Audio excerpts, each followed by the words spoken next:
1979 ഇസ്ലാമിക വിപ്ലവകാലത്ത് നാടുകടത്തപ്പെട്ട ഇറാനിലെ ഷാ രാജവംശത്തിലെ നിലവിലെ കിരീടാവകാശി റിസ പഹ്ലവി പ്രതിഷേധ പ്രകടനങ്ങൾക്ക് ആഹ്വാനം ചെയ്തതോടെ ഇറാനിലെ പ്രക്ഷോഭം വീണ്ടും ആളിക്കത്തുന്നു. 200ഓളം യുവാക്കൾ മരിച്ചതായാണ് റിപ്പോർട്ട്.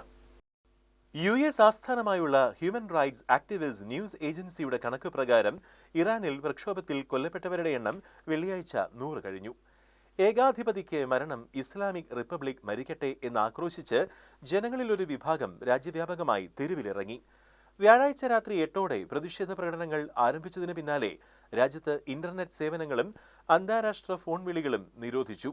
പ്രതിഷേധത്തെ ശക്തമായി അടിച്ചമർത്തുന്നതിനുള്ള മുന്നൊരുക്കമായാണ് ലോകവുമായുള്ള ആശയവിനിമയ മാർഗങ്ങളെല്ലാം വിച്ഛേദിച്ചതെന്നാണ് പരക്കെയുള്ള ആശങ്ക.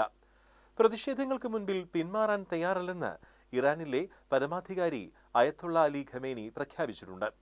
ഇസ്ലാമിക വിപ്ലവകാലത്ത് നാടുകടത്തപ്പെട്ട പഹ്ലവി നിലവിൽ US-ലാണ്.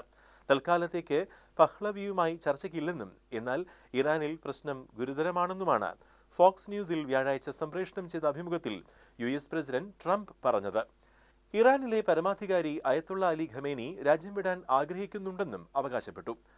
പണപ്പെരുപ്പത്തിലും വർദ്ധിച്ചുവരുന്ന ജീവിത ചെലവിലും പ്രതിഷേധിച്ച് ഡിസംബർ 28-ന് രാജ്യതലസ്ഥാനമായ ടെഹ്റാനിൽ ആരംഭിച്ച പ്രതിഷേധത്തിൽ ഇതുവരെ 2300 പേരെങ്കിലും അറസ്റ്റിലായിട്ടുണ്ടെന്നാണ് US ആസ്ഥാനമായുള്ള ഹ്യൂമൻ റൈറ്റ്സ് ആക്ടിവിസ്റ്റ് ന്യൂസ് ഏജൻസിയുടെ കണക്ക്. US പ്രസിഡന്റിനെ സന്തോഷിപ്പിക്കാൻ വേണ്ടി സ്വന്തം തെരുവുകളും കെട്ടിടങ്ങളും നശിപ്പിക്കുകയാണ് ചില പ്രതിഷേധക്കാർ ചെയ്യുന്നതെന്ന് ഇറാനിലെ പരമാധികാരി അയത്തുള്ള അലി ഖമേനി ആരോപിച്ചു.